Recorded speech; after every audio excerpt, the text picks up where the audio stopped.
Imagine a winter so cold, it doesn't just chill your skin, it hunts you. In 1878, Cheyenne was a town of locked doors and frozen hearts. Martha stood in a dark alley, clutching a dying silent boy to her chest. She had nothing left, no money, no home, and a pride that was shattering like ice. To save her child, she did the unthinkable. She picked up a stone and broke the law. But the hand that caught her wasn't a sheriff's. It belonged to Silas, a man the whole territory feared. A man with a scarred face and a dark past. He didn't take her to jail. He did something much more terrifying. He unlocked his pantry. What happens when a desperate mother meets a man seeking redemption in the middle of a blizzard? Welcome to our sanctuary of the Old West. This channel is dedicated to the legends of the frontier, stories of rugged cowboys, untamed love, the fierce strength of mothers, and the deep human bonds that prove even in the harshest wilderness, compassion is our greatest weapon. This story reminds us that human dignity isn't found in a full bank account, but in the courage to survive. It teaches us that true justice isn't always found in a law book. Sometimes it's found in a bowl of warm stew and a door left unlocked for a stranger in need. We learn that we are not defined by our lowest moments, but by our choice to save one another. If this journey through the snow touched your heart, please leave a like and comment your thoughts on Martha's choice. Subscribe and share this story to help us bring more tales of Western healing to the world. The wind tearing through the unpaved streets of Cheyenne in the winter of 1878 did not merely blow. It hunted. It howled down the narrow, shadowed alleys between the wooden storefronts, a vicious, invisible beast that clawed at the fraying edges of Martha's threadbare woolen shawl. It was a cold that did not just chill the skin, but sank deep into the marrow, threatening to freeze the very blood in her veins. Martha pressed her back against the rough, splintered wood of the apothecary's back wall, trying to make herself as small as possible. She pulled the shawl tighter, creating a meager canopy over the bundle shivering violently against her chest. 8-year-old Toby weighed almost nothing now. His frail body was a furnace of fever, his breath rattling in his chest with a sound like dry leaves scraping across a porch. He hadn't spoken a single word in 6 months, not since the carriage accident that had taken his parents and left him mute, trapped in a silent world of trauma. Martha pressed her cold lips to his burning forehead. "Hold on, my sweet boy," she whispered, her voice cracking, lost instantly to the howling wind. "Just a little longer. Aunt Martha is going to fix this." It was a lie, and the bitter taste of it coated her tongue. She had nothing left to fix this with. The town of Cheyenne had already decided her worth. To the respectable folk, a woman left without a husband was a tragedy. But a widow who had lost everything, burdened with a silent, sickly child, was a liability. They looked at her not with pity, but with a superstitious dread, as if poverty and bad luck were contagious diseases she might breathe onto their pristine storefronts. For weeks, she had scrubbed floors until her knuckles bled, mended canvas tents until her fingers were raw and calloused, all for pennies that barely bought enough firewood to keep them from freezing in their drafty boarding room. But this morning, even that meager shelter had been ripped away. The landlady, a woman with eyes like chipped flint, had locked them out, tossing Martha's small valise onto the frozen mud of the street. Desperation had driven Martha to the lowest end of town, to the bawdy, smoke-filled saloons, where the scent of cheap whiskey and unwashed bodies hung heavy in the air. She had swallowed the last remnants of her pride and walked through the swinging doors of the Golden Spur Tavern, begging the proprietor, a greasy man named Amos, for any honest work. She would wash spittoons, she had told him. She would scrub the mud from the floorboards. Amos had looked at her, really looked at her, his gaze sliding over her tattered dress to linger on the pale, exhausted line of her neck. He had leaned over the sticky mahogany bar, his breath smelling of stale beer and chewing tobacco. "There ain't no floor-scrubbing jobs for a woman that looks like you, Martha," he had murmured. a sleazy, calculated smile stretching across his face. But a warm bed upstairs and a little companionship for the trail riders passing through. I could see you fed. I could see the boy gets a doctor. The memory of it made bile rise in her throat. He had demanded she trade the only thing she had left, her dignity, her very soul, for a crust of bread and a roof. She had spat at his feet, grabbed Toby's hand, and walked out into the gathering storm. She was a woman battered by the world, but she was not yet broken. She would not let the brutality of the frontier strip her of her humanity. Yet, as the darkness of night fully swallowed the town and the snow began to fall in thick, blinding sheets, her fierce pride offered no warmth. Toby's shivering had begun to slow, transitioning into a terrifying, lethargic stillness. His small hands, clutching the fabric of her dress, were turning a pale, frightening shade of blue. If she did not get him food and medicine tonight, he would not wake up tomorrow. Martha slowly pulled away from the wall. She adjusted Toby's weight on her hip, wrapping him as securely as she could in the shawl, and stepped out of the alley onto the snow-covered boardwalk. Main Street was deserted. The respectable citizens were secured behind heavy oak doors, sitting beside roaring hearths. The saloons further down the road were muffled behind layers of snow and wind. The only light came from the faint, flickering glow of a single kerosene lamp left burning in the window of Miller's Mercantile. Martha moved toward it, her boots sinking into the drifts, her legs numb and heavy. She stopped in front of the large glass window. Inside, resting on a wooden display table near the glass, was a crusty loaf of bread from the morning's baking. Behind the counter, she could see the dark amber glass of a bottle of fever tincture on the apothecary shelf. It was so close, just inches away, separated only by a fragile sheet of glass. Martha knelt carefully, laying Toby in the sheltered corner of the store's deep entryway. She brushed a snowflake from his pale eyelash. His chest rose and fell in a shallow, terrifyingly slow rhythm. She stood back up. Her hands were shaking so violently she had to clasp them together to steady them. She looked down at the snowpack beneath her boots and kicked away the top layer of white until the toe of her boot struck something hard. She reached down and picked up a heavy, jagged piece of cobblestone. The stone was freezing against her bare palm, heavy with consequence. 38 years of a righteous, God-fearing life stood behind her. She had been raised by an East Coast archivist, taught to respect the law, to honor the commandments, to believe that hard work and a pure heart would be rewarded. She had never taken a thing that did not belong to her. To throw this stone was to cross a line from which she could never return. It was to become the very thing the town already believed her to be, a wretched, lawless vagrant. She stared at the loaf of bread. She looked back at Toby's motionless form in the shadows. If it means I lose my soul to save his life, Martha thought, her jaw tightening, her eyes hardening into chips of dark ice, then let the devil take me. She raised her arm. She didn't close her eyes. She wanted to bear witness to her own fall. With a guttural sob that was ripped from her throat by the wind, Martha hurled the stone.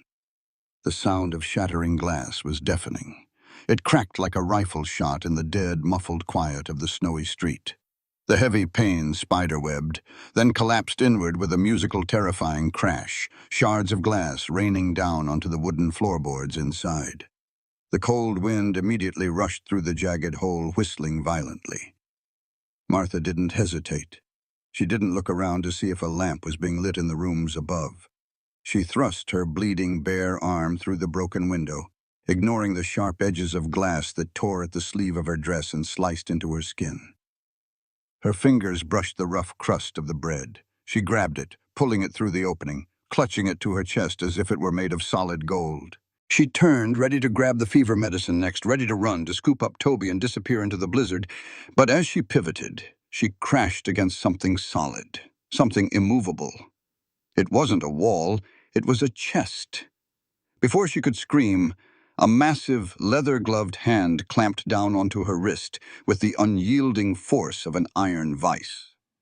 The grip was shockingly strong, entirely inescapable, trapping her arm against her side. Martha gasped, a sound of pure, unadulterated terror. The bread slipped from her fingers, falling into the snow at her feet. She slowly looked up, her heart hammering against her ribs like a trapped bird. Through the swirling snow, the faint light of the mercantile's lamp illuminated the towering figure of the man who held her. He was wearing a heavy canvas duster, dusted white with snow, his broad shoulders blocking the wind. A dark Stetson was pulled low over his forehead, but the light caught the lower half of his face. Martha's breath hitched. It was a face the entire town of Cheyenne knew to fear. It was a face carved from granite and weathered by brutality. A jagged, horrific scar ran from his left cheekbone down to the line of his stubble jaw, a permanent reminder of a violence Martha couldn't even begin to fathom. His eyes, shadowed beneath the brim of his hat, were fixed on her with an intensity that pinned her to the spot. This was Silas, the lone rancher from the ridge, a man spoken of in hushed, fearful whispers in the saloons and parlors alike, a man who carried the heavy, quiet aura of someone who had dealt death and walked away. Martha's world spun. The trap had sprung. She had chosen to forsake her morals, and heaven had instantly sent its most terrifying reaper to collect the debt. She expected him to drag her by the hair to the sheriff's office. She expected him to strike her, to shout for the store owner. Instead, the giant of a man stood perfectly still. The scent of him, wood smoke, saddle leather, and the crisp, clean smell of the winter storm surrounded her. Panic, wild and absolute, clawed up Martha's throat. She struggled, pulling violently against his grip, but his hand didn't budge a fraction of an inch. She thought of Toby freezing in the corner, dying while she was dragged off to a jail cell. Her tough exterior, the defensive shell she had built over months of rejection and cruelty, suddenly fractured. The fight drained out of her, replaced by an overwhelming, crushing wave of despair. Her knees buckled and she sagged against his grip. Tears, hot and fast, finally spilled over her icy cheeks. "Please," Martha gasped, her voice breaking, stripped of all pride, laid entirely bare. She looked up into the shadowed face of the feared cowboy, her voice nothing more than a ragged, desperately weeping whisper. "I stole bread for him. Please, I stole it for him." The silence that followed Martha's confession was heavier than the snow. She waited for the blow, for the shouted accusation, or for the cold iron of shackles to snap around her wrists. Instead, Silas remained as still as a statue carved from the very mountains that surrounded the town. His grip on her wrist didn't tighten, but it didn't loosen either. It was a tether, holding her upright as her legs threatened to give way. Silas looked down at the loaf of bread lying in the snow, a pale, lonely thing against the white drifts. Then his gaze shifted to the dark entryway of the mercantile where Toby lay, a small, motionless bundle of rags and fever. "Is that the boy?" Silas's voice was a low rumble, like distant thunder echoing through a canyon. It wasn't unkind, but it lacked the softness of pity. It was the voice of a man who dealt only in facts. "My nephew," Martha choked out, her breath hitching in her chest. "He's sick. He hasn't eaten in I don't know how long. Please, take me to the sheriff if you must, but let the boy have the bread. I beg of you." Silas didn't answer. He released her wrist, but before Martha could move, he reached down and scooped the bread out of the snow. With his other hand, he reached into the pocket of his heavy canvas duster. Martha flinched, expecting a weapon. Instead, he pulled out a thick brass key. He didn't turn toward the sheriff's office. He stepped past her, toward a large black hitching post where a massive charcoal-gray stallion stood waiting, steam rising from its nostrils in the frozen air. Tethered to the horse's saddle was a small, sturdy supply wagon covered in a heavy tarp. "Pick up the boy," Silas commanded. It wasn't an invitation, it was an order. Martha hesitated for only a heartbeat. The wind had picked up, a violent gust that threatened to knock her over. She scrambled to the entryway, gathering Toby into her arms. He felt like a bird made of dry sticks, his heat radiating through her thin shawl. She hurried back to the wagon, where Silas was already pulling back the tarp to reveal a small space lined with thick buffalo robes and straw. "Lay him in there," he said. As Martha settled Toby into the furs, Silas climbed onto the driver's bench. He didn't look back as he clicked his tongue, and the heavy stallion began to pull the wagon through the deepening drifts. Martha sat in the back, huddled over Toby, her heart hammering a frantic rhythm against her ribs. She didn't know where they were going. She only knew that the lights of Cheyenne were fading into the white veil of the storm, leaving them in the vast, unforgiving emptiness of the Wyoming plains. The journey felt like an eternity. The wagon jolted over hidden rocks and frozen ruts, the only sound the rhythmic creak of wood and the whistling of the wind. Martha watched Silas's broad back. He sat tall, unmoving, seemingly impervious to the ice that encrusted his hat and shoulders. He was a man who looked like he belonged to the storm. Finally, the wagon slowed. Through the swirling white, the dark silhouette of a low-slung ranch house appeared. It was built of heavy timber and stone, hunkered down against the side of a ridge as if hiding from the wind. A large barn stood nearby, its doors groaning on their hinges. Silas stopped the wagon and hopped down. Without a word, he reached into the back, pushed Martha gently aside, and lifted Toby as if the boy weighed no more than a sack of flour. He walked toward the house, his boots crunching loudly on the frozen ground. Martha scrambled out after him, her legs stiff and numb. Inside, the house smelled of cedar, old leather, and wood smoke. It was sparse, but it was warm. A dry, deep heat that made Martha's skin sting. Silas laid Toby on a wide settle near a massive stone hearth where a few embers still glowed. He immediately set to work, tossing a fresh log onto the fire and pumping a bellows until the flames roared to life. Martha stood by the door, dripping slush onto the floor, feeling like a ghost in a living man's home. She watched as Silas walked to the back of the room. This was the moment. The pantry. It was a heavy oak door with a forged iron latch. Silas pulled a key from his vest, the same brass key he had held in town, and unlocked it. The door swung open to reveal a room that felt like a cathedral of survival. Shelves were lined with jars of preserved peaches, salted beef, sacks of flour, and tins of coffee. It was more food than Martha had seen in a year. Silas reached in and grabbed a small tin and a loaf of fresh-baked bread. Not the one she had dropped in the snow, but his own. He returned to the hearth, and for the first time he looked Martha directly in the eye. "You're shaking," he said. I am fine," she lied, her teeth chattering so hard she nearly bit her tongue. Silas ignored her. He took a bowl from a sideboard, filled it with a rich, dark stew from a pot simmering on the edge of the hearth, and held it out to her.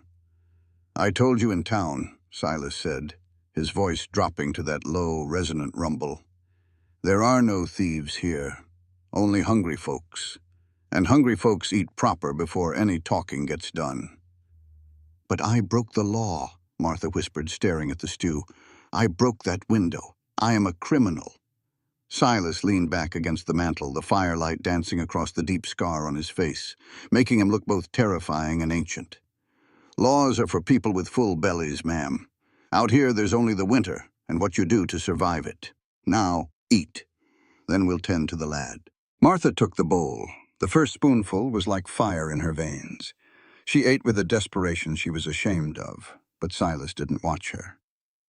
He had moved to Toby's side, his large hands surprisingly gentle, as he began to unwrap the boy from the wet shawl. As the warmth of the room began to thaw her bones, Martha realized the true weight of the twist. This man, whom the world called a monster, had opened his heart and his home not out of pity, but out of a raw, fundamental respect for the struggle to stay alive. "You're not going to turn us in," she realized aloud. Silas didn't look up from Toby. "I've got a lot of sins on my ledger, Martha. Turning a starving woman over to a sheriff who'd sooner see her in a brothel than a boarding house. That ain't gonna be one of 'em." He looked at the boy's flushed face and then back at the pantry door. "You'll stay here through the winter. There's plenty of work to be done, and I'm a man who values a pair of capable hands more than a clean record." Martha looked at the brass key still sitting on the table. She had expected a cell. Instead, she had been given a sanctuary. But as she looked at Silas, she saw the shadows in his eyes, shadows that suggested this mercy might be a path of redemption for him as much as it was a rescue for her. The weeks that followed were defined by the rhythm of the ranch. The Wyoming winter was a siege, and Silas's homestead was a fortress. Martha discovered that her 3 layers were being tested every single day. First, there was her grit. She learned to handle a wood axe until her palms were a map of blisters and calluses. She learned to preserve meat and stretch supplies. Silas didn't treat her like a fragile lady. He treated her like a partner in survival. Second, there was her intellect. She realized Silas's ranch was organized with a soldier's precision, but his ledger books were a disaster. Late at night, while Toby slept in a small bed Silas had fashioned for him, Martha would sit by the fire and fix the accounts, her East Coast education finally finding a purpose in the wild. And third, there was her compassion. It was the most dangerous layer of all. One Tuesday, while a screamer storm rattled the window panes, Martha watched Silas as he worked in the corner of the room, cleaning his rifle. He was a man of few words, his silence a wall that Martha found herself wanting to climb. Toby had begun to improve. The fever was gone, replaced by a cautious curiosity. He spent his days following Silas around like a shadow. He didn't speak, but he watched the cowboy with wide, adoring eyes. Silas, in turn, showed the boy things. How to oil leather, how to read the wind, how to tell the difference between a wolf's track and a dog's. "He likes you," Martha said softly, looking up from the ledger. Silas didn't stop his work. The metal rod clicked against the barrel of the Winchester. "Kids like anything that doesn't yell at 'em, doesn't mean much." "It means everything to him," Martha countered. "He hasn't felt safe since the accident." Silas paused. He looked at Toby, who was sitting on the rug, playing with a set of carved wooden horses Silas had produced from a trunk. A strange expression crossed the cowboy's face. A flicker of pain so brief Martha almost missed it. "Safe is an illusion, Martha," Silas said, his voice rougher than usual. "In the West, you're only as safe as the ammunition you've got left and the strength in your arms. Don't go filling his head with fairy tales." "It's not a fairy tale to want to be cared for, Silas," Martha said, her voice firm. "That is a human right, just like the right to eat, just like the right to be respected." Silas went back to his rifle. "Rights don't exist when the mercury drops to 40 below. Only obligations." "Then what is your obligation to us?" she asked, leaning forward into the firelight. "Why did you really unlock that door for me? It wasn't just because I was hungry. You saw something in me, or you saw something in yourself." Silas stood up abruptly. The chair scraped harshly against the floor. He didn't answer. Instead, he grabbed his duster and headed for the door. "I need to check the stock," he muttered. "There's a blizzard out there," Martha cried, standing up. "The cows don't care about the weather," he snapped, slamming the door behind him. Martha stood in the sudden silence, the heat of the fire feeling cold all of a sudden. She realized then that Silas wasn't just guarding his ranch. He was guarding a fortress inside his chest. Later that night, the twist of the chapter occurred. While Silas was out, Martha decided to clean the heavy trunk he had taken the wooden horses from. At the very bottom, tucked beneath a stack of old wool blankets, she found a small, leather-bound journal. It wasn't Silas's. The name on the inside cover was Elias Thorne. As she flipped through the pages, her breath caught. It was a medical diary. Detailed notes on surgeries, amputations, and fever treatments from the Civil War. But it wasn't just clinical. Between the pages were pressed flowers and a lock of soft blonde hair. She realized with a jolt of shock that Silas wasn't just a cowboy. He had been a doctor, a man of healing who had traded his scalpel for a rifle and a life of isolation. When Silas finally returned, caked in ice and shivering, Martha was standing by the fire, holding the lock of hair. Silas froze. The look on his face wasn't anger. It was absolute devastating vulnerability. "Put that back," he whispered. "Silas, you are a doctor," Martha said, her voice trembling with the weight of the discovery. "Why are you hiding out here? Why did you let the world think you're nothing but a hired gun with a scar?" Silas walked toward her, his presence looming and dark. He didn't take the lock of hair. He stood so close she could feel the cold radiating from his coat. "Because I couldn't save her, Martha," he said, his voice breaking in a way that made her heart ache. "I spent 4 years patching men together just so they could go back out and die. And when it mattered most, when my own sister needed the medicine I didn't have, I was just a man with a bag of useless tools."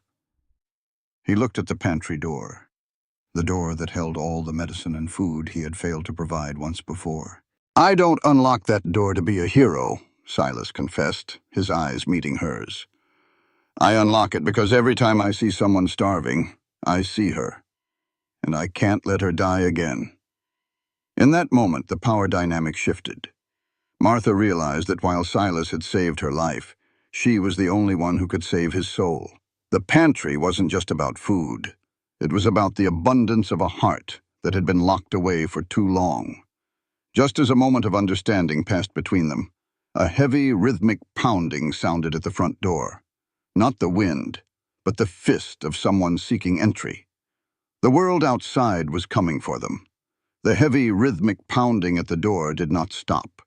It competed with the screaming wind of the blizzard, a frantic, desperate sound that shattered the fragile, quiet revelation between Martha and Silas. Silas's demeanor changed in a fraction of a second. The vulnerable, haunted man who had just confessed his deepest failure vanished, replaced by the hardened frontiersman. He snatched his Winchester rifle from the table, his thumb naturally finding the hammer.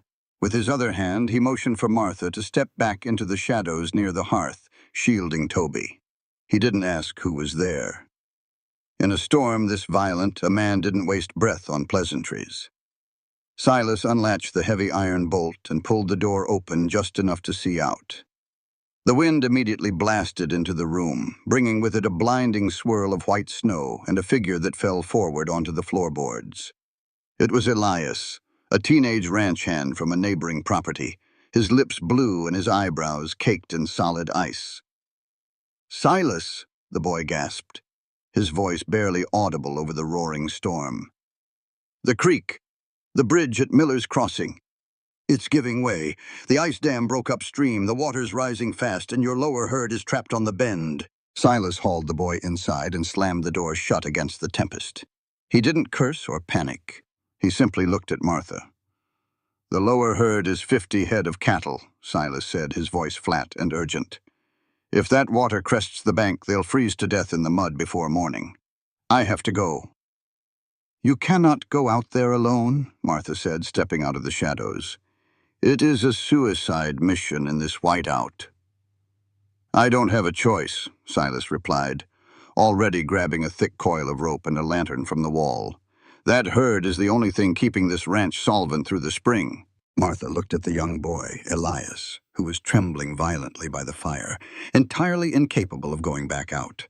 Then she looked at Toby, who was sleeping soundly, unaware of the chaos. She made her decision with the same swift, unyielding resolve that had driven her to break the mercantile window weeks ago. She walked to the coat peg, pulling down an oversized wool coat and wrapping a thick scarf around her lower face. "What do you think you are doing?" Silas demanded, his brow furrowing deep over his scarred cheek. "I am going with you," Martha stated. "You need someone to hold the lantern and anchor the line, or you will lose your way in the drift. I am the homestead manager, Silas. This is my job, too." He stared at her for a long, heavy moment. He saw the sheer, undeniable grit in her eyes, the first layer of her survival armor forged in the fires of a cruel world. He knew better than to argue with a woman who had nothing left to lose and everything to prove. Silas nodded once. "Stay right behind me. You step exactly where I step." Stepping out of the cabin was like stepping into a frozen ocean.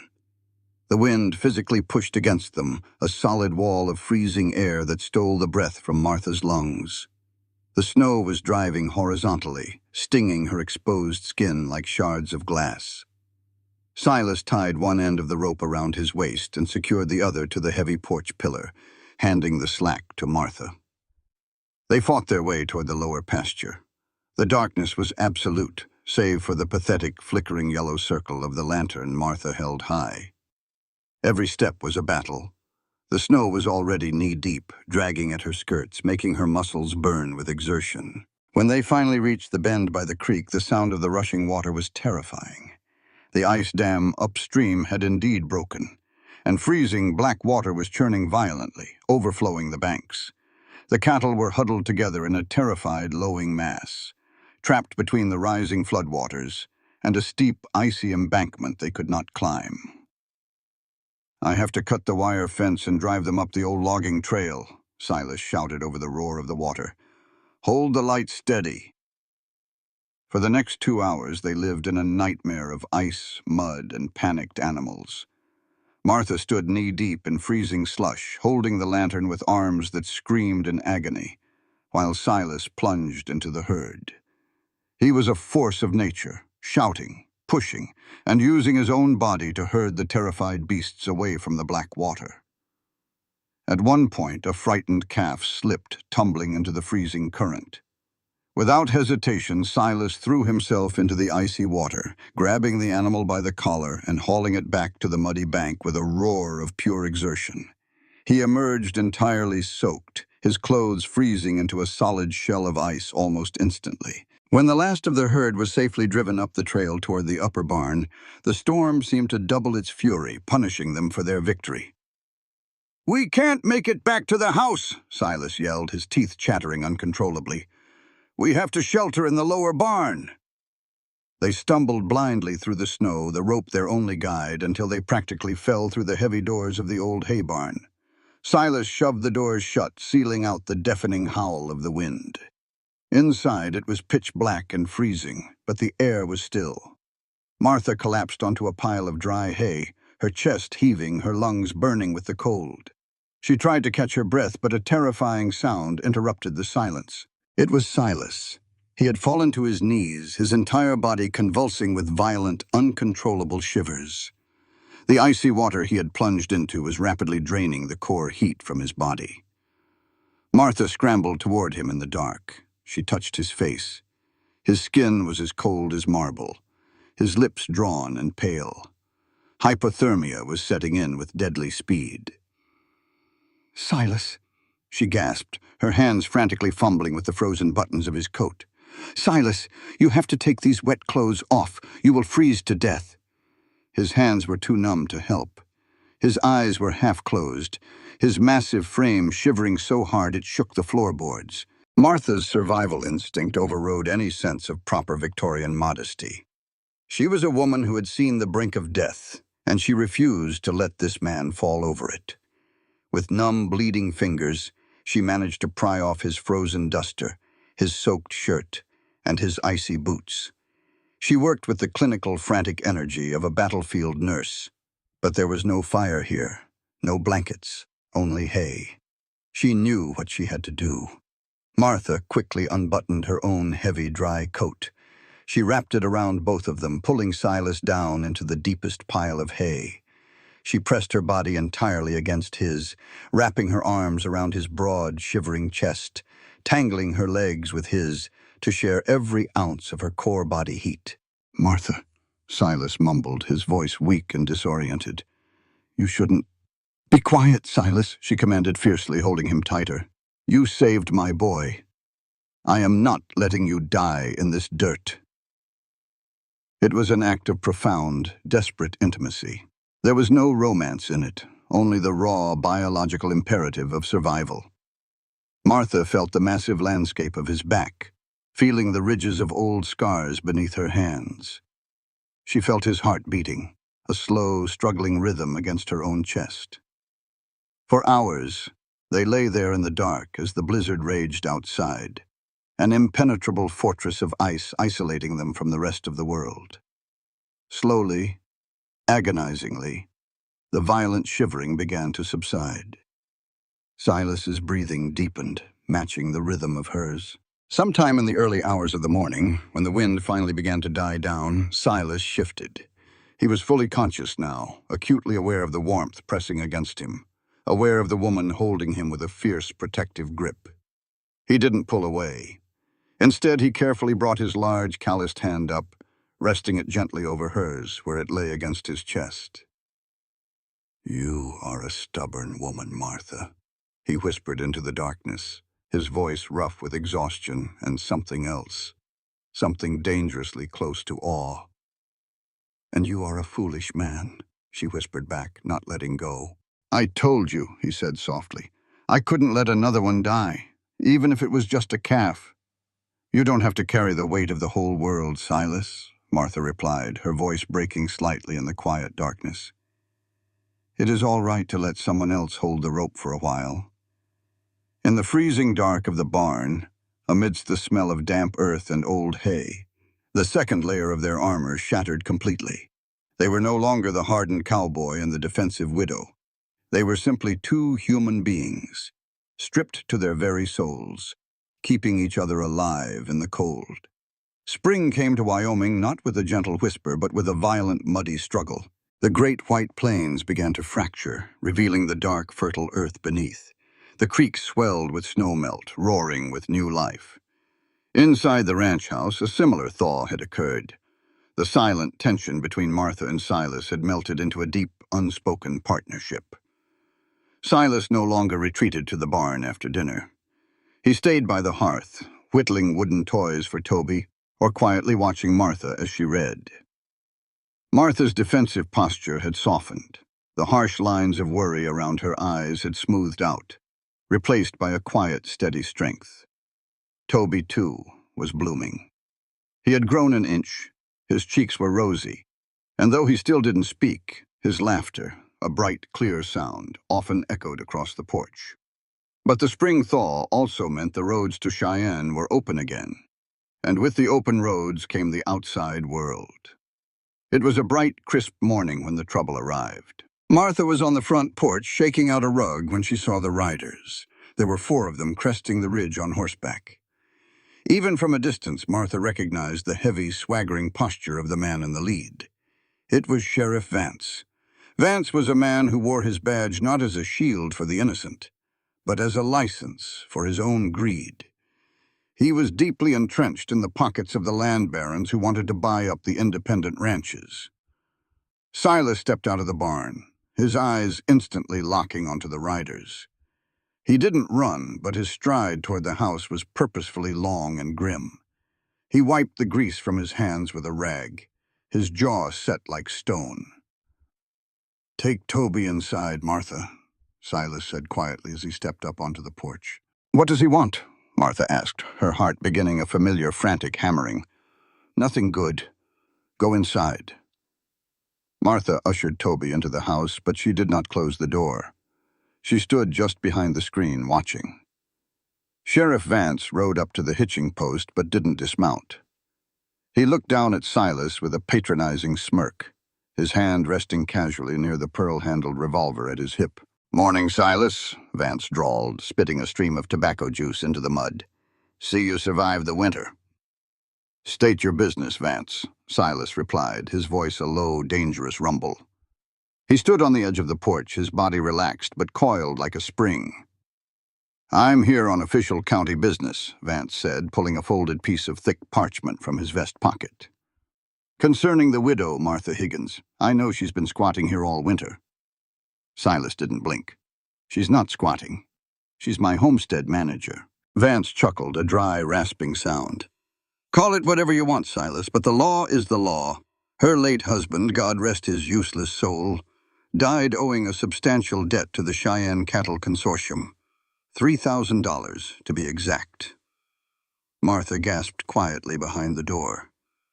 $3,000 was a fortune. It was an impossible sum. "Since the deceased left no liquid assets," Vance continued, "the consortium has legally claimed his remaining property to settle the debt. That includes the 50 acres of bottomland currently registered in his name, and, according to the old territorial statutes, any dependent wards of his estate." Silas's eyes narrowed into dangerous slits. Slavery was abolished a long time ago, Vance. You can't claim a woman as property. Not property, Silas. A ward of the state, Vance corrected with a greasy smile. Until the debt is paid, she's required to labor in the county workhouse. The boy goes to the orphanage in Laramie. Unless, of course, you want to pay the $3,000 for her. Vance knew exactly what he was doing. He knew Silas didn't have $3,000 in cash. His wealth was tied up in land and cattle. If Silas couldn't pay, Vance would take Martha and the boy, leaving Silas broken, or worse, provoking Silas into a fight that would give Vance the legal excuse to kill him and seize his ranch, too. It was a perfectly laid trap.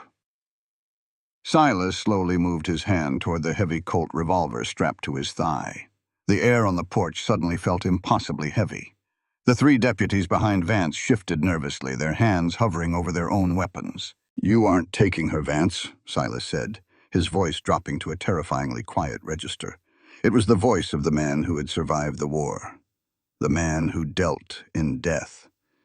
"You're going to shoot a lawman over a stolen widow, Silas?" Vance mocked, though his eyes showed a flicker of real fear.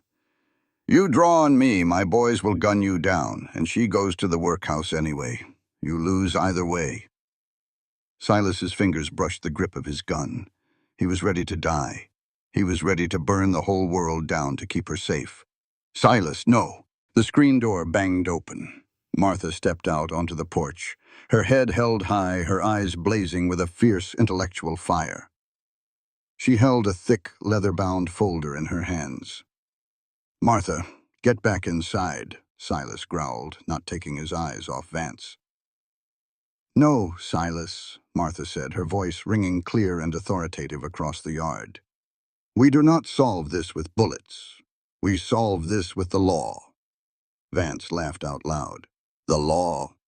Little lady, I am the law out here." "You are a man wearing a tin star who cannot read a basic land deed, Mr. Vance," Martha retorted sharply, descending the porch steps. She did not look like a frightened widow. She looked like the daughter of a Boston archivist. She opened the folder and pulled out a stack of heavily annotated papers. "During the winter, I took the liberty of organizing Silas's ledgers and cross-referencing them with the territorial land maps," Martha stated, holding up a document. "Are you aware of the Homestead Act of 1862, Sheriff?" Vance frowned, his smirk faltering. "Of course I am. What's your point?" "My point," Martha said, walking right up to Vance's horse, entirely unafraid of the beast or the man, "is that my late husband did not own the 50 acres of bottomland you're trying to seize." "The county registry says he does," Vance snapped. "The county registry is outdated," Martha countered smoothly. "Under Section 2 of the Homestead Act, a title is only valid if the claimant makes continuous improvements to the land for 5 consecutive years. My husband abandoned that land 3 years ago to drink himself to death in town. By federal law, his claim expired." She pulled out another paper, handing it up to the bewildered sheriff. 3 months ago, before the winter snows set in, Silas formally filed a new claim on that abandoned bottomland, which connects directly to his property. He paid the filing fee and has been grazing his cattle there, which constitutes improvement. The land belongs to Silas, not the consortium. Vance stared at the paper. It was a perfectly executed legal claim, complete with the federal surveyor's stamp. "As for my husband's debt," Martha continued, her voice turning to steel, "Territorial Law, Chapter 4, Section 12, clearly states that a widow is not liable for debts incurred solely under her husband's name unless she co-signed the loans. I signed nothing. You have no legal right to my land, my labor, or my nephew." Silence descended on the yard. The deputies looked at each other, realizing they were no longer enforcing the law. They were dangerously close to committing armed robbery against a federal land claim. Vance's face turned a mottled, furious red. He crumpled the paper in his fist. "You think some fancy Eastern paperwork is going to stop me from taking you in?" "If you try," Martha said, looking him dead in the eye, "I will send these duplicate records to the federal magistrate in Denver. I will have you indicted for extortion, abuse of authority, and attempted kidnapping under the color of law. You will lose your badge, Vance, and you will likely hang. It was a total, unmitigated victory. Martha hadn't used a gun. She had used her mind, her education, and her relentless will to protect the man who had protected her. Vance glared at her, pure hatred radiating from his eyes.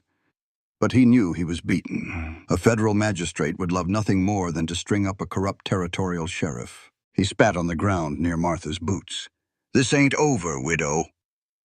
"It is over, Vance," Silas spoke up, stepping off the porch to stand shoulder to shoulder with Martha. He didn't draw his gun, but his presence was a physical wall of defense. "Get off my land, now!" Vance yanked his horse's reins, turning the animal sharply. He spurred the horse, galloping away toward the ridge, his deputies trailing nervously behind him. Martha watched them go until they disappeared over the horizon. Only then did the adrenaline leave her body. Her knees went weak, and she swayed slightly. Silas caught her elbow, his grip strong and steady. He looked down at her, his expression a mixture of profound shock, deep respect, and overwhelming emotion. He looked at the leather folder in her hands, realizing that she hadn't just saved herself today.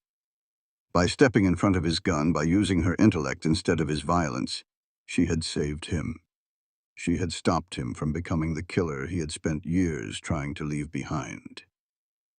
"You," Silas started, his voice thick with emotion, struggling to find the words. "You just took down the most dangerous man in the county with a stack of paper." Martha looked up at him, a tired but genuine smile finally breaking across her face. "I told you, Silas," she said softly. "Laws are not just for people with full bellies. Sometimes they are the only weapons we need." Silas stared at her, the final remnants of his defensive walls crumbling to dust. He realized then that he didn't just respect this woman. He didn't just want to protect her, he loved her. It wasn't a sudden, blinding flash of romance. It was a slow, deep realization, like the coming of spring itself. Inevitable, powerful, and rooted deep in the earth of their shared survival. "Come inside, Martha," Silas said, his voice softer than she had ever heard it. He didn't let go of her arm. "Let's go home." The retreat of Sheriff Vance marked a profound shift on the ridge. It was as if the invisible siege that had surrounded the ranch all winter had finally been lifted, taking the bitter, biting frost with it. Spring did not arrive in Wyoming with the gentle, blushing grace of the eastern seaboard. It tore through the plains with a raw, muddy violence. The snow melt turned the valleys into rushing veins of dark water, and the prairie grass erupted from the earth in a startling, defiant green. Inside the ranch house, a similar quiet explosion of life was taking place. The heavy, suffocating tension that had defined their early months together had evaporated. In its place grew a rhythm of domesticity that felt neither forced nor fragile. It was a partnership forged in the crucible of a blizzard and cemented by a stack of legal papers on a wooden porch. Martha no longer felt like a refugee living on borrowed time. When she walked through the rooms, her footsteps carried the firm, grounded weight of a woman who belonged. The heavy iron key to the pantry, which Silas had once kept in his own pocket, now hung on a peg by the stove. Accessible, open, a silent testament to the trust that lay between them. For Silas, the change was even more dramatic. The hardened, solitary cowboy who had brought them to his home had begun to soften around the edges. He still spoke with the brevity of a man who valued silence, but the shadows in his eyes had retreated. He no longer spent his evenings staring into the fire as if watching old ghosts burn. Instead, he would sit at the heavy oak table, meticulously oiling a bridle or sharpening a knife, while his eyes inevitably gravitated toward Martha. He watched her with a reverence that made her breath catch. He watched the way the firelight caught the stray strands of hair escaping her practical bun. He watched the capable, graceful movements of her hands as she kneaded dough or mended a torn shirt. He looked at her not as a fragile thing to be protected, but as an equal force of nature, One late afternoon in May, the warmth of the sun was thick and golden, smelling of wet earth and pine needles. Silas was out by the corral repairing a section of fencing that the winter storms had compromised. Toby was with him. Martha stood by the kitchen window, wiping down the glass, and paused to watch them.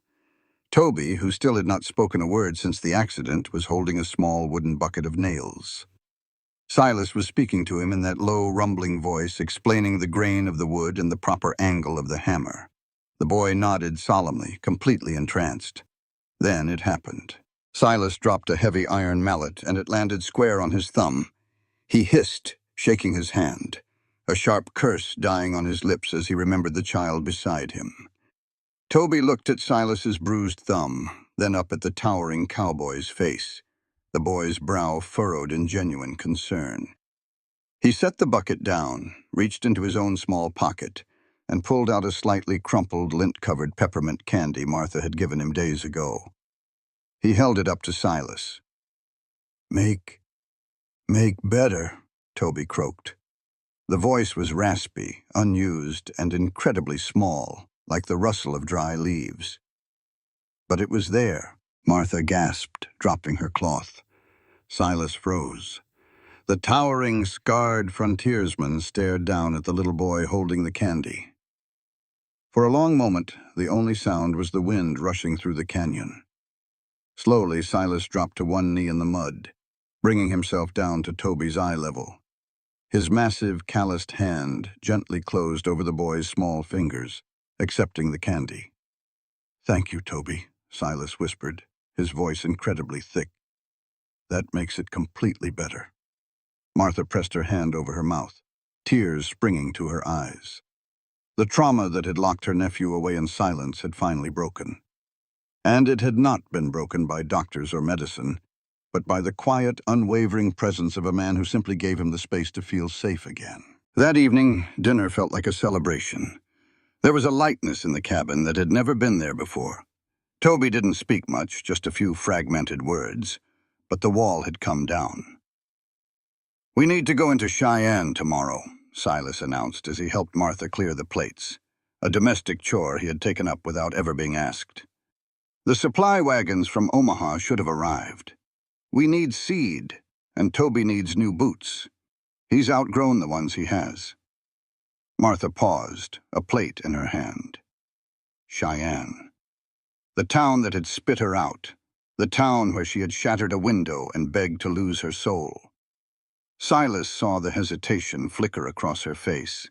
He reached out, his warm, rough fingers gently wrapping around her wrist, the very same wrist he had grabbed in the dark alley months ago. But this time, his touch was not an iron vice. It was an anchor. "You aren't the same woman who left that town in the snow, Martha," he said softly, his dark eyes locking onto hers. "And they're going to see that. You walk beside me, always." The next morning, the wagon ride into Cheyenne was entirely different from their first journey. The skies were a brilliant, aching blue. When the wagon rolled down Main Street, heads turned. The townspeople who had shunned Martha the widow now stared in stunned silence at Martha the homestead manager. She wore a simple but immaculately clean dress, her posture straight, her chin held high. Beside her, Silas drove the team, his presence a silent, lethal warning to anyone who might think of whispering a cruel word. They stopped at Miller's Mercantile, the very store whose window Martha had broken. The glass had long since been replaced. When they walked in, Mr. Miller, a balding man with wire-rimmed glasses, looked up. He paled slightly when he saw Silas, but then his eyes landed on Martha. He recognized her. Silas stepped up to the counter, pulling a heavy leather coin purse from his coat. He dropped a $10 gold piece onto the wood. It landed with a heavy, ringing thud. "That's for the window," Silas said, his voice flat. "And the bread." Mr. Miller swallowed hard, looking at the gold coin, which was worth 10 times the cost of the glass. "Mr. Silas, that ain't necessary. The winter was hard on everyone." "Take it," Silas commanded. "The debt is paid. The ledger is clean." He turned and guided Martha toward the dry goods section. For Martha, Watching the gold piece slide across the counter felt like a heavy chain snapping off her chest. The past was settled, but the past, especially in the West, is rarely ever truly buried. While Silas was in the back loading sacks of grain with Mr. Miller, Martha stood near the front counter examining a display of school primers for Toby. The bell above the door jingled and a stranger walked in. He was a tall man dressed in a sharp Eastern suit that looked entirely out of place in Wyoming. He carried a leather briefcase and had the weary, dust-covered look of a man who had been traveling on trains and stagecoaches for weeks. He stepped up to the counter, taking off his bowler hat. "Excuse me, ma'am," he said to Martha, mistaking her for the shopkeeper's wife. "I am looking for the local magistrate or perhaps a sheriff. I am a Pinkerton agent, out of Denver." Martha politely turned. "The sheriff's office is 2 doors down, sir, though Sheriff Vance is currently indisposed." The man smiled warmly. "Thank you. My name is Sterling. I'm actually here tying up some loose ends on an old bank robbery case from 5 years back. A man named Arthur Higgins." The name struck Martha like a physical blow to the chest. Arthur Higgins, her late husband. The color drained from her face. "Arthur Higgins?" she repeated, her voice a hollow whisper.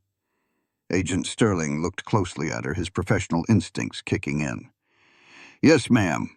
He was part of the Dalton gang that hit the First National in Laramie. He was killed during the shootout, but the bounty money on the gang was never fully claimed by the man who shot him. I'm trying to track down the widow. I believe her name was Martha. Poor woman inherited nothing but debts and a bad name." Martha felt the floorboards tilt beneath her feet. Arthur was killed in a tavern brawl. That is what the sheriff in Laramie wrote to me." Sterling's expression shifted to one of deep sympathy. He reached into his briefcase and pulled out a faded dog-eared file. "Ma'am, are you Martha Higgins?" She could only nod, her throat painfully tight. "I am so sorry," Sterling said gently. "Local lawmen often lied to widows to spare them the shame of knowing their husbands died as outlaws. But Arthur didn't die in a brawl. He died holding a loaded gun in the vault of the Laramie Bank. He was shot by a federal deputy."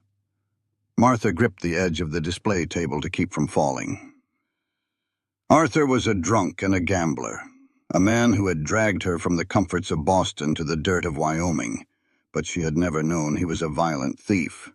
"Who?" Martha forced the word out. "Who shot him?" Sterling opened the file, running his finger down a faded page of ink. "The deputy didn't stay with the marshals long after that. He refused the bounty money, said it felt like blood money, left the service and disappeared into the territory. Name was..." "Martha?"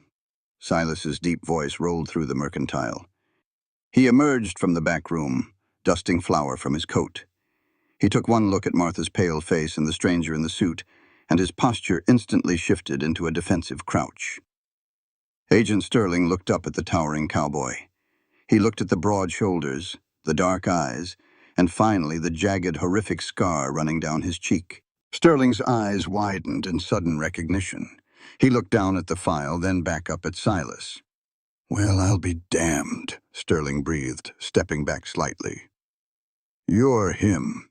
You're the deputy who pulled the trigger in the vault." The silence in the mercantile became absolute.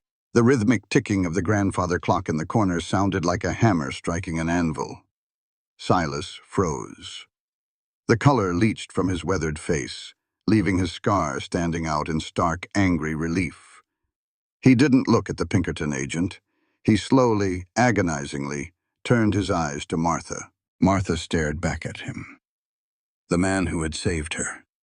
The man who had taken her in, protected her from Vance, and patiently coaxed the first words out of her traumatized nephew. "Silas?"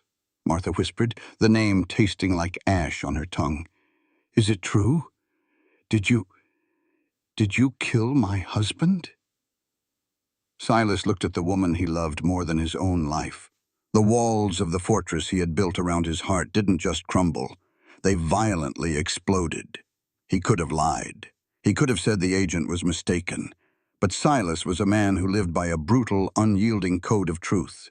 He slowly lowered his head, the brim of his Stetson hiding his eyes. "Yes," Silas said, his voice a hollow, broken rasp. "I fired the shot." The ride back to the ranch was a journey through hell. The brilliant blue sky of the morning now felt mocking and cruel. The silence between them on the wagon bench was not the comfortable, quiet companionship they had built over the winter. It was a vast, suffocating chasm. Toby, sensing the devastating shift in the atmosphere, sat perfectly still in the back, clutching his new boots against his chest, his eyes darting fearfully between his aunt and the cowboy. When they reached the ranch, the sun was beginning to dip below the ridge, casting long, bloody shadows across the yard. Silas stopped the horses. He didn't move to help Martha down. He simply sat there, his hands gripping the leather reins so tightly his knuckles were white, his knuckles trembling slightly. Martha climbed down mechanically. She lifted Toby from the back and carried him into the house without looking back. She went straight to Toby's small alcove, tucked him into bed, and closed the curtain. When she walked back into the main room, Silas was standing by the cold hearth. He hadn't taken off his coat or his hat. He looked like a man waiting for the hangman to pull the lever. "Martha," Silas began, his voice cracking, thick with a desperation she had never heard from him. "Do not," Martha cut him off, her voice shaking violently.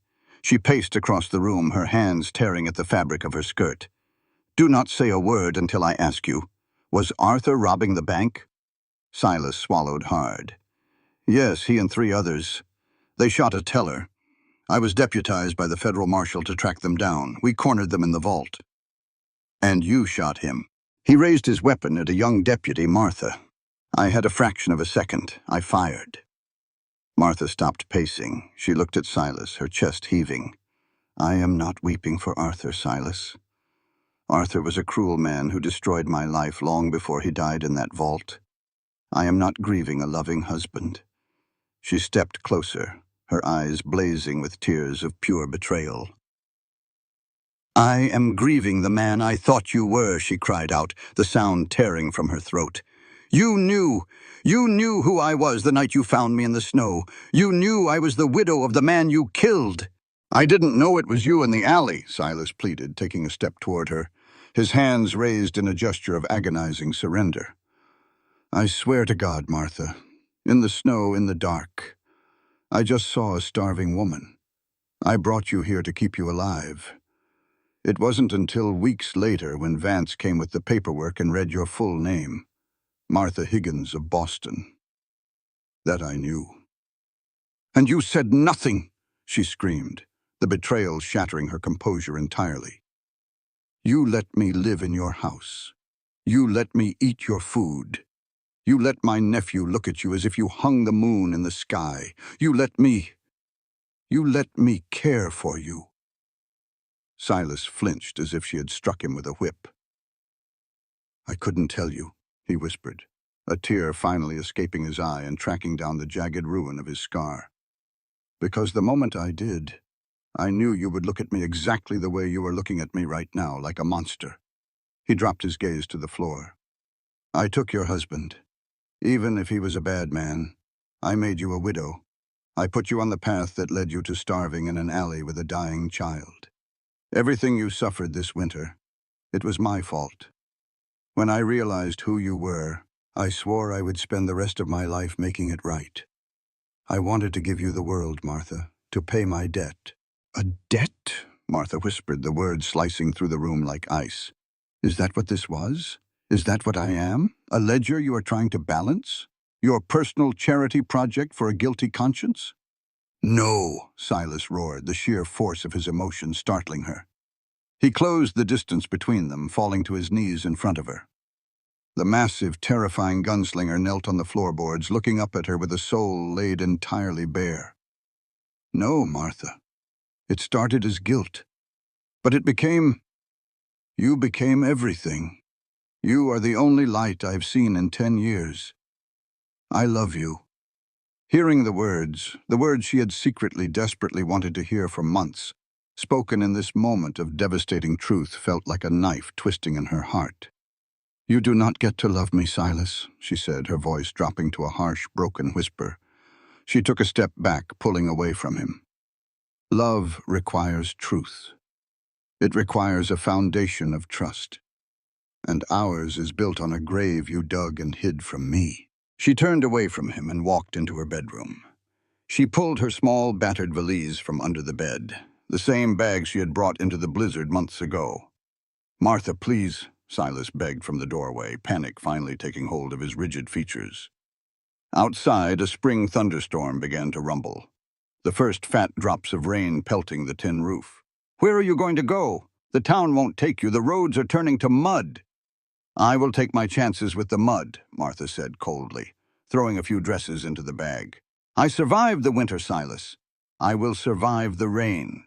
She walked past him, went to Toby's alcove, and gently shook the boy awake. Toby rubbed his eyes, confused and frightened by the urgency in his aunt's face. She wrapped him in a heavy wool cloak. Silas stood in the center of the room, utterly paralyzed. He was a man who knew how to fight outlaws, how to survive blizzards, how to break wild horses. But he had no weapon against the quiet, dignified departure of the woman walking out of his life. Martha picked up her bag and took Toby's hand. She walked to the front door and opened it.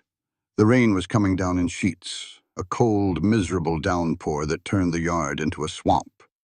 She paused on the threshold. She didn't look back at him. "You unlocked your pantry for me, Silas," she said, her voice cutting clearly through the sound of the rain. "You fed my body, but you starved me of the truth, and I will not live on crumbs anymore." She stepped out into the storm, pulling the door shut behind her. The click of the latch echoed through the empty cabin with finality.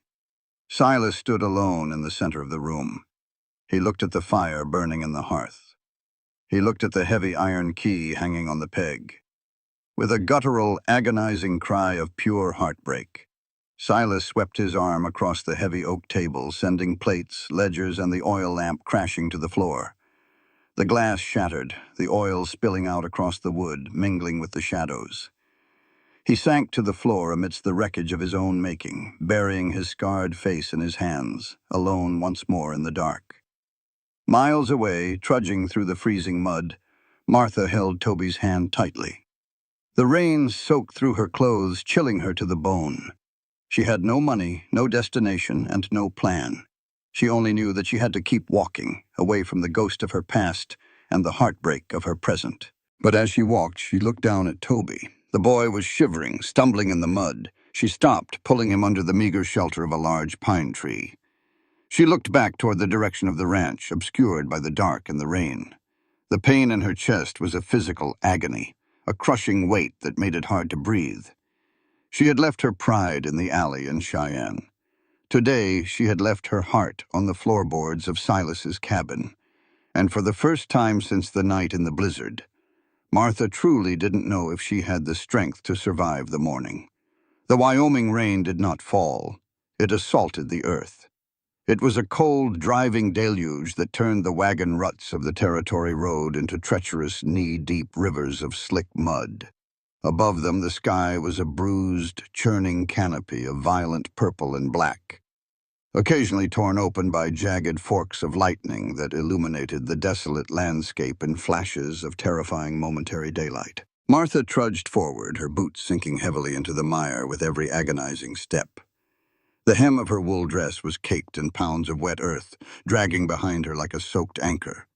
She gripped Toby's small, trembling hand so tightly her knuckles ached, pulling him along the edge of the tree line where the pine needles offered a fraction more traction than the open road. "Keep moving, Toby," Martha urged over the roar of the downpour, her voice ragged and breathless. "Just a little further. Just to the old stagecoach relay. We can rest there." It was a lie she was telling them both to keep their legs moving. She had no idea how far the abandoned stage station was. She only knew they could not stop. If they stopped moving, the cold would sink into their bones, and the wilderness would quietly claim them, just as it had claimed so many others who dared to brave the frontier without shelter. Inside her chest, a storm raged that rivaled the tempest in the sky. Her mind spun in vicious, inescapable circles, replaying the devastating scene in the cabin over and over. Silas, the man who had pulled her from the brink of death, the man who had looked at her with such quiet, steady reverence. He was the man who had shot her husband. He lied to you, her pride screamed, a defensive armor trying desperately to rebuild itself around her shattered heart. He bought your affection with a guilty conscience. You were nothing but a debt he was trying to pay off. But then, an insidious, quieter voice echoed from the deeper chambers of her soul. Was he wrong? Martha squeezed her eyes shut, fighting tears that mingled instantly with the cold rain streaming down her face. She thought of Arthur.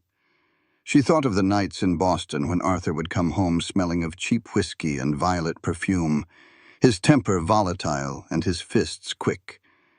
She thought of how he had gambled away her father's modest inheritance, uprooted her to this unforgiving territory, and then abandoned her to chase outlaws and easy money. Arthur had been a cancer in her life long before Silas had ever pulled a trigger. Silas hadn't murdered an innocent man.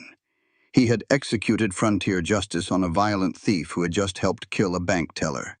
Silas had been carrying a badge. He had been doing his duty. And what had he done since? Martha's foot slipped on a slick patch of shale, and she fell hard onto her knees in the mud. Toby gasped, tugging at her arm to help her up. Kneeling in the freezing muck, Martha looked at her nephew. She remembered the terrifying silence that had gripped the boy for months.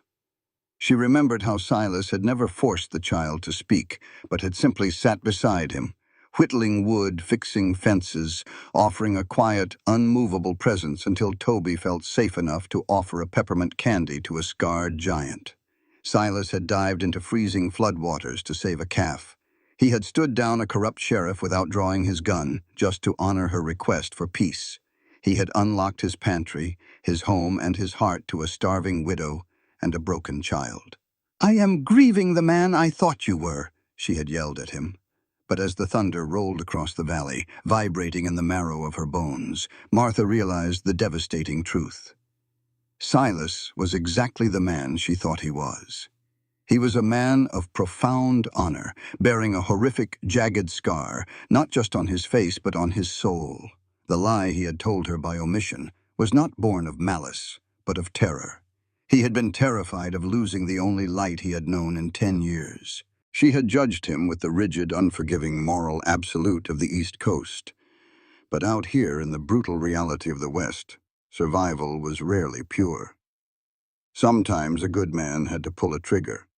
Sometimes redemption looked like a locked pantry door finally swinging open.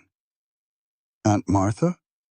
The small, raspy voice broke through her spiraling thoughts. She looked up.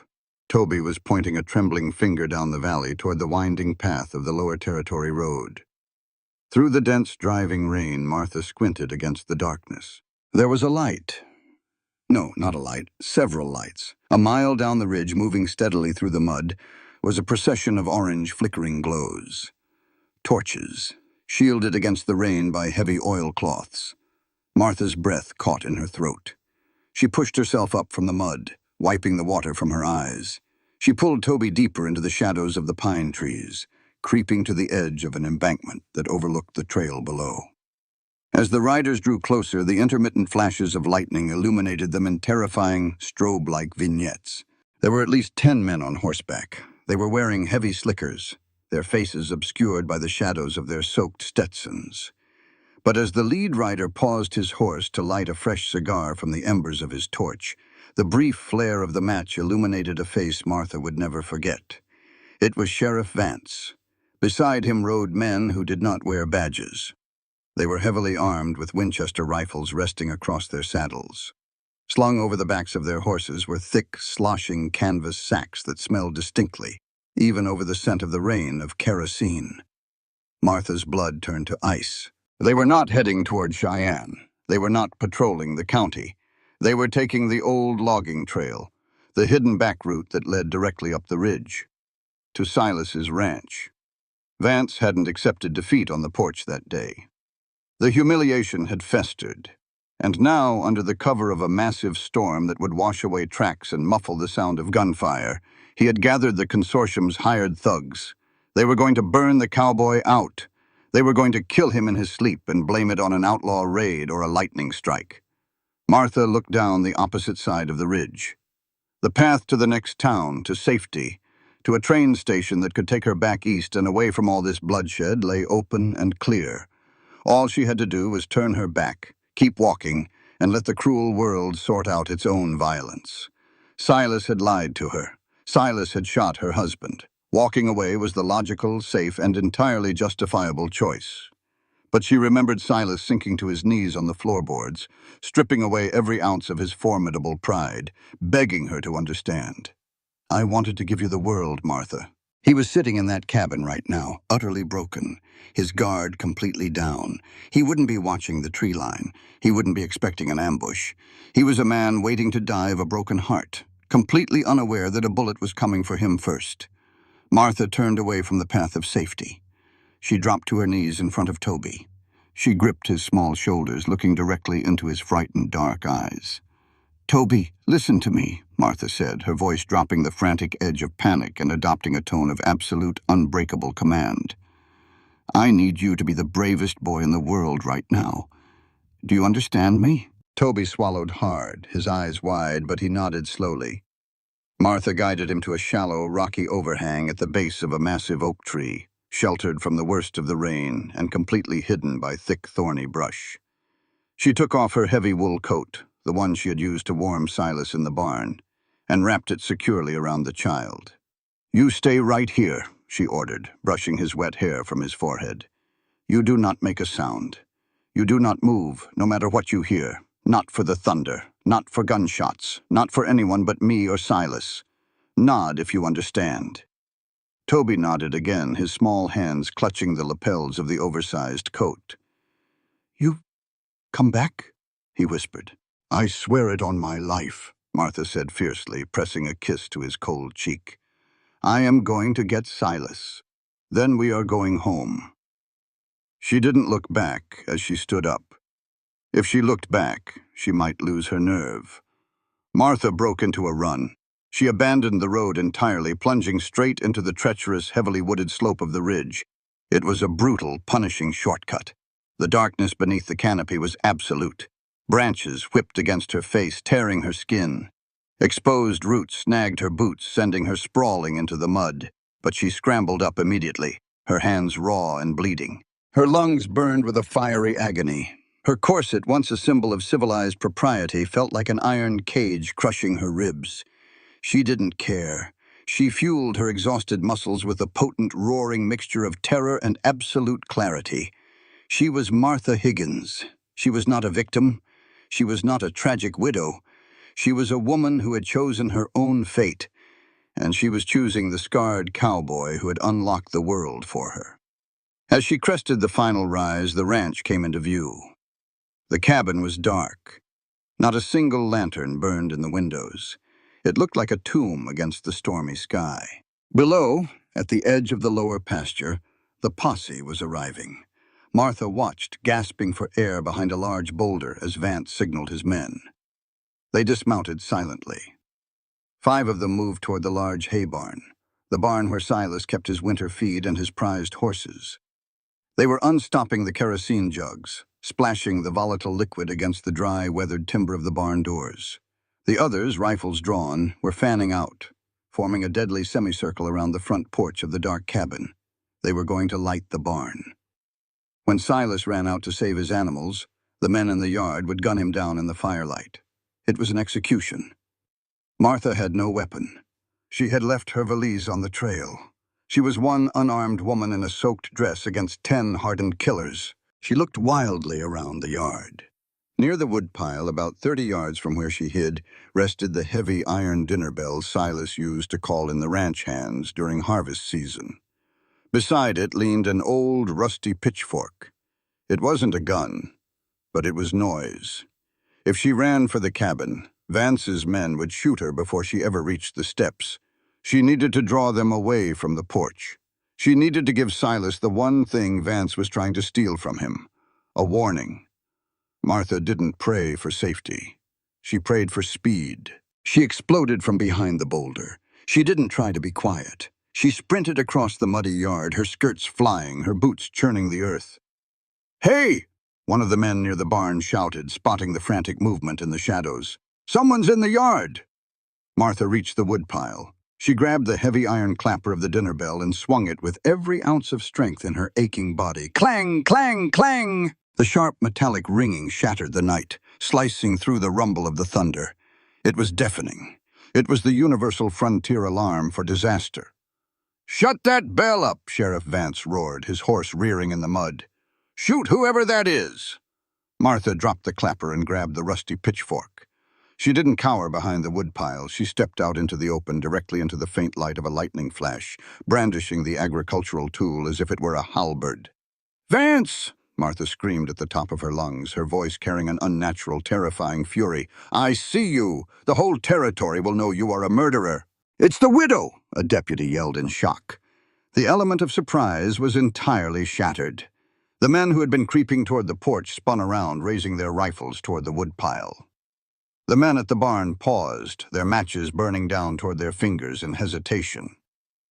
"Kill her," Vance ordered, drawing his revolver. "Light the barn and kill the witch." A gunshot cracked through the air. The bullet slammed into the woodpile just inches from Martha's head, sending a spray of sharp splinters across her cheek. She ducked, pressing her back against the wet logs, her heart hammering a frantic, violent rhythm against her ribs. Two more shots rang out, chewing up the mud at her feet.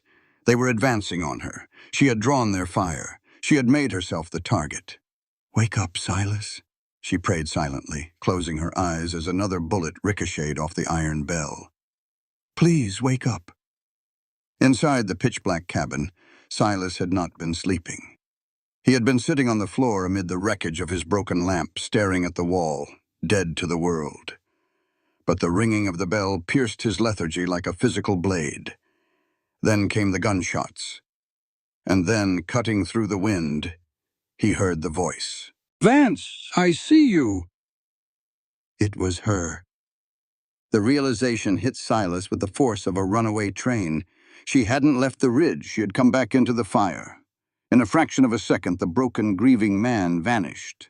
The lethal, terrifying enforcer of the West, the man who had survived the bloodiest battlefields of a divided nation, awoke. Silas didn't run for the front door. That was a fatal mistake of amateurs. He grabbed his fully loaded repeating Winchester from the table, strapped his heavy Colt revolver to his thigh, and moved like a shadow to the side window facing the woodpile. He kicked the glass out with the heel of his boot. The posse had concentrated their attention entirely on the woodpile where Martha was pinned down. They had formed a cluster, walking confidently toward her, their backs partially turned to the cabin. Silas stepped halfway out of the shattered window. He didn't shout a warning. He didn't ask for surrender. They were firing at the woman he loved. He raised the Winchester to his shoulder. He didn't just fire. He unleashed a continuous, devastating wall of lead. Crack, crack, crack, crack, crack. The lever-action rifle roared with mechanical precision. The flashes from the muzzle illuminated Silas's scarred face in rapid, terrifying bursts of orange light. He looked like a demon forged in the storm. The posse was caught completely off guard. The crossfire was brutal. The deputy closest to Martha screamed, dropping his rifle as a bullet shattered his shoulder. Another man took a round to the leg, collapsing into the mud. Chaos erupted. The hired thugs, expecting an easy execution of a sleeping man, suddenly found themselves facing the deadliest shot in the territory. Panic overtook them. They scrambled for cover, abandoning the kerosene jugs at the barn, firing blindly back toward the flashes at the cabin window. "Fall back! Get to the trees!" Vance shrieked, his cowardly bravado evaporating instantly in the face of real resistance. He spurred his horse, turning tail and galloping wildly toward the tree line, abandoning his own men. Silas dropped the empty Winchester, drew his Colt, and vaulted cleanly through the window, landing in the mud of the yard. "Martha!" he roared, his voice louder than the thunder. Martha peeked around the edge of the woodpile. The yard was a chaotic mess of fleeing shadows and groaning men dragging themselves into the dark. The threat had broken. She stood up, letting the heavy pitchfork fall from her blistered hands. Silas ran to her. He didn't slow down. He crashed into her, dropping to his knees in the mud and pulling her down with him, enveloping her entirely in his massive arms. He crushed her to his chest, burying his face in her wet hair, his massive frame shaking with an adrenaline-fueled terror he had never experienced in any war. "You came back," Silas breathed, the words a ragged, disbelieving prayer. "You came back into the crossfire. You foolish, stubborn, beautiful woman." Martha wrapped her arms around his neck, burying her face in the cold, wet canvas of his coat. She smelled the gunpowder, the rain, and the man she loved. She held onto him with a fierce, possessive strength, letting the tears of relief finally fall freely. "I am not letting you die, Silas," she sobbed, her voice muffled against his chest. "I am not letting them take you." He pulled back just slightly, cupping her face with his large, calloused hands. His thumbs gently wiped the mud and rain from her cheeks. His dark eyes searched hers, looking for the hatred, the betrayal she had hurled at him hours ago. He saw none of it. He saw only a fierce, terrifying devotion that matched his own. "Arthur," Silas started, his voice trembling, needing to address the ghost that hung between them. Martha pressed her fingers firmly against his lips, silencing him. "Arthur made his choices, Silas," Martha said softly, her voice steady and absolute amidst the fading echoes of the gunfight. "And tonight, I made mine. We are not defined by the graves of the past. We are defined by the people we choose to save." She took his hand, pulling him up from the mud. "Now," she said, looking toward the dark ridge where she had left her heart's other half, "help me find my nephew. We need to go get Toby. He is waiting for us in the storm." Silas looked at her, his chest rising and falling heavily. The fortress around his heart was gone. The ledger was burned. There were no more debts, no more secrets. There was only the rain, the mud, and the woman who had walked through hell to bring him back to life. He gripped her hand tightly, his fingers intertwining with hers. "Let's go get our boy," Silas said. Together they turned their backs on the smoking yard and walked into the dark woods, guided not by the light of the storm, but by the profound, unbreakable bond of two souls who had finally found the courage to forgive. The storm broke just before dawn, the violent fury of the wind giving way to a bone-deep, exhausted stillness. The rain tapered off into a fine, icy mist, leaving the Wyoming landscape drenched, battered, and smelling sharply of wet pine, churned earth, and the bitter metallic tang of spent gunpowder. Silas and Martha did not speak as they navigated the treacherous, muddy incline of the ridge. He held her hand with a grip that was both fiercely protective and desperately reliant. He was a man who had faced death 100 times, but the tremor in his thick fingers revealed that tonight he had nearly lost the only thing he truly feared losing. They found Toby exactly where Martha had left him. The little boy was huddled deep within the rocky alcove beneath the ancient oak, swallowed by the oversized folds of Martha's wool coat. He was shivering, his dark eyes wide and luminous in the gloom, but he had not made a single sound. He had been the bravest boy in the world. When Toby saw them emerge from the mist, a small, ragged sob broke from his chest. He scrambled out of the rocks, tripping over the heavy hem of the coat. Silas didn't wait for the boy to reach them. The massive, scarred cowboy dropped to his knees in the mud, catching Toby as he threw himself forward. Silas wrapped his huge arms around the child, burying his face in Toby's damp hair. "I've got you, son," Silas rumbled, his voice thick with an emotion that threatened to break him completely. "I've got you. We're safe." Martha knelt beside them, wrapping her arms around both the man and the boy. In the freezing mud of the wilderness, surrounded by the echoes of violence, they formed a fortress of warmth and absolute devotion. They were no longer three broken fragments of humanity. They were a family, forged in the crucible of a devastating night. Silas carried Toby the rest of the way. By the time they reached the ranch, the first bruised purple light of dawn was beginning to bleed over the eastern horizon. The yard was a ruin, The woodpile where Martha had made her stand was splintered and scarred by bullet holes. The heavy iron dinner bell lay in the mud, a silent testament to her courage. But the barn still stood, and the house, though missing a window, remained their sanctuary. Vance and his men were gone, swallowed by the darkness and their own cowardice. They would not return. Men who relied on the shadows rarely survived the cleansing light of the morning. Inside the cabin, the air was cold and smelled of spilled kerosene from the lamp Silas had shattered in his despair. Martha did not collapse. The adrenaline was fading, leaving a dull, throbbing ache in every muscle of her body, but she moved with a quiet, determined grace. She struck a match, lighting a fresh lantern. She stripped Toby of the soaking coat, wrapped him in a dry, thick buffalo robe, and settled him into his alcove. The boy, utterly exhausted by the night's terror, fell asleep almost before his head hit the pillow. When she returned to the main room, Silas had not moved. He was standing by the cold hearth, his clothes plastered to his skin with mud and rain, his Winchester rifle hanging loosely from his hand. He looked at the broken glass on the floorboards, looking like a man waiting for a judge to pronounce a final, damning sentence. Martha walked past him to the stove. She methodically built a fire, the familiar domestic routine grounding them both in reality. When the kindling caught and the flames began to dance, she turned to him. "Put the gun down, Silas," she said softly. He hesitated, his knuckles white around the wooden stock, before slowly setting the rifle on the mantel. "I was going to let you go," Silas whispered, his voice a raw, agonizing rasp. He didn't look at her. He looked at the flames. "When you walked out that door, I thought it was the right thing to do. I thought my bullet had poisoned your life, and my presence would only keep you in the dark. I thought I deserved the silence." Martha stepped closer to him. "You are a brilliant man when it comes to the land, Silas, but you are a fool when it comes to the human heart." He finally looked at her. His dark eyes, usually so guarded, were completely stripped of their defenses.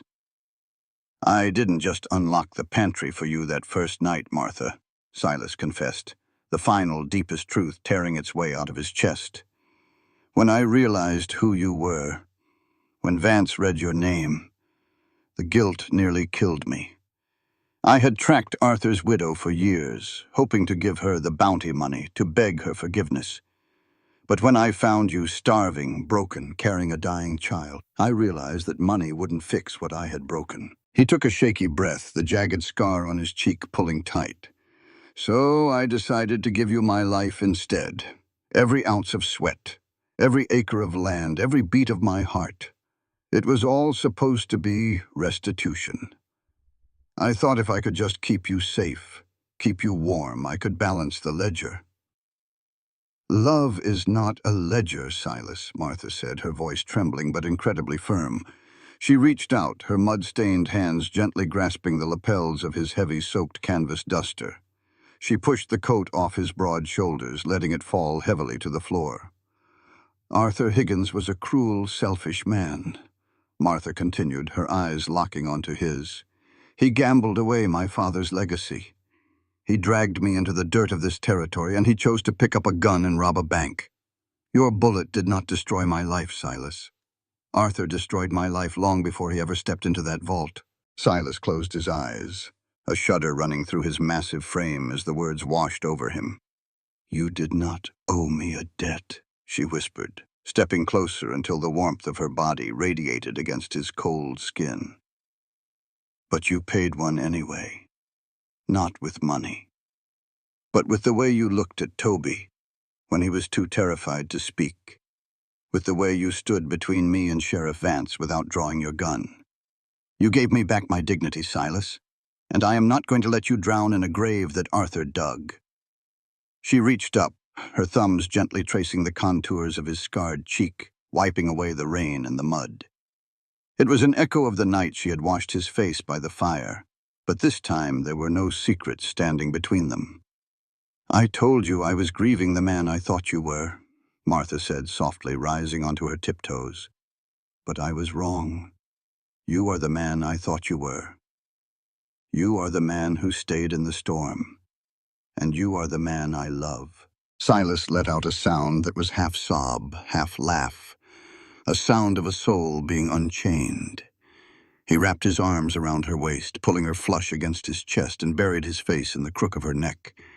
He held her as if she were the only solid thing in a collapsing universe. There were no more words needed. The past was finally, utterly buried. As the morning sun crested the ridge, pouring golden healing light through the shattered window, it illuminated a house that was no longer a fortress against the world, but a home. The healing of the earth takes time, and so does the healing of a soul. It was 3 years later, on a breathtakingly clear morning in late September, that the final layer of their journey settled into place. The air was crisp, carrying the scent of drying prairie grass and the sweet smoke of chimney fires. The ranch on the ridge was no longer the lonely, isolated outpost it had once been. It had blossomed into a sprawling, thriving homestead. A large, sturdy addition had been built onto the original cabin, featuring a wide wraparound porch and large glass windows that let in the southern light. The corral was full of healthy horses, and the lower pastures were dotted with the fat, grazing shapes of a prosperous cattle herd. But the most significant change was not in the land, it was in the people. Martha sat on the porch swing, a steaming mug of black coffee in her hands. She wore a simple, beautifully tailored dress of deep blue wool, her hair pinned up neatly, save for a few stray curls that blew in the gentle autumn breeze. The sharp, defensive edges of the starved widow had entirely vanished, replaced by the serene, radiant authority of a woman who knew exactly who she was and what she was worth. She watched as a handsome, sturdy boy of 11 jogged across the yard carrying a bucket of feed toward the chicken coop. "Don't fill the trough too high, Toby," Martha called out, a smile playing on her lips. "The wind will just blow the chaff into the mud." Toby turned, flashing a bright, easy grin. "I know, Aunt Martha. Pa already showed me the right way to measure it." Pa. The word still sent a warm, profound thrill through Martha's chest. Toby had started speaking regularly a year ago, his voice returning slowly, like water thawing in a frozen creek. And when he had finally chosen a name for the towering, scarred cowboy who had taught him how to ride, how to shoot, and how to be a good man, he had chosen the only title that fit. The screen door creaked open behind her. Silas stepped out onto the porch. He was dressed in clean denim and a fresh white shirt, his Stetson pushed back slightly on his head. The jagged scar on his face would never fade, but the menacing, haunted aura that had once surrounded him was completely gone. He carried a leather folio in his hands, his expression a mixture of profound solemnity and quiet joy. He walked over and sat beside Martha on the swing, the chains groaning slightly under his immense weight. He didn't speak immediately. He just looked out over the yard, watching Toby scatter the feed. "The lawyer from Cheyenne came by while you were in the schoolhouse yesterday," Silas said quietly, his voice a warm, familiar rumble. Martha turned to him, raising an eyebrow. "Mr. Abernathy? What did he want? We paid the county taxes a month ago." Silas opened the leather folio. He pulled out a thick, heavy piece of parchment embossed with the official seal of the Wyoming Territory. He didn't hand it to her right away. He looked down at the document, tracing his thumb over the dark ink of the signatures. "When you came here, Martha, you insisted on an agreement," Silas said, his eyes meeting hers. "You refused to be a charity case. You told me you would work to pay off the bread I gave you. You demanded to be the homestead manager." "I was a very stubborn woman," Martha smiled softly, resting her hand on his knee. "You were a woman fighting for her dignity," Silas corrected gently. "And you earned it 1,000 times over. You saved my ranch. You saved my life, but more than that, you made this place a home." He handed her the parchment. Martha took it, her eyes scanning the dense legal script. It was a deed of ownership. But it was not just a piece of paper confirming Silas's claim. It was a newly drafted, legally binding transfer of property. "Does hereby transfer," with full legal rights and privileges, an equal 50% share of the Ridge homestead, all its lands, livestock, and assets, to Martha Higgins. Martha's breath caught in her throat. She stared at her own name, written in elegant black ink next to his. "Silas," she whispered, her eyes filling with sudden, overwhelming tears. "You didn't have to do this. I am your wife. What is yours is mine." "No," Silas said firmly, shaking his head. "The law out here says a woman is only a dependent, a ward. I won't have the world ever looking at you that way again. You aren't my dependent, Martha. You are my equal. This ranch belongs to you just as much as it belongs to me. It's your name on the earth now. Forever." It was not a grand romantic gesture involving diamonds or poetry. It was something far deeper, far more profound. It was a permanent, unbreakable declaration of respect. He had given her back the power and the security that the world had tried to violently strip from her. Martha carefully folded the deed and set it on her lap. She leaned forward, wrapping her arms around his neck, and pressed her lips to his. It was a kiss that tasted of coffee, autumn air, and absolute unwavering devotion. "Thank you," she breathed against his lips. Silas rested his forehead against hers. "There's one more thing." He reached into his pocket and pulled out a heavy brass object. It was the key to the massive pantry in the back of the cabin. "We don't lock that door anymore," Silas said softly, placing the cold brass into the palm of her hand and folding her fingers over it. "But I want you to keep this, to remind us." Martha looked down at the key. It was no longer a symbol of hoarding survival. It had become the turning point of their lives. Over the last 2 years, Martha had used the profits from the ranch to build a small, sturdy schoolhouse at the edge of their property. It had started as a place to teach Toby, but word had spread. Now, women from neighboring ranches, widows from the town, and children who had nowhere else to go made the journey to the Ridge. Martha taught them how to read, how to manage ledgers, and how to understand the law. But more importantly, she taught them that they had value. Whenever a weary, desperate woman arrived at their porch, driven by the same brutal storms of life that had once driven Martha to break a window, Silas did not turn them away. He would simply look at Martha, nod, and they would bring the stranger inside.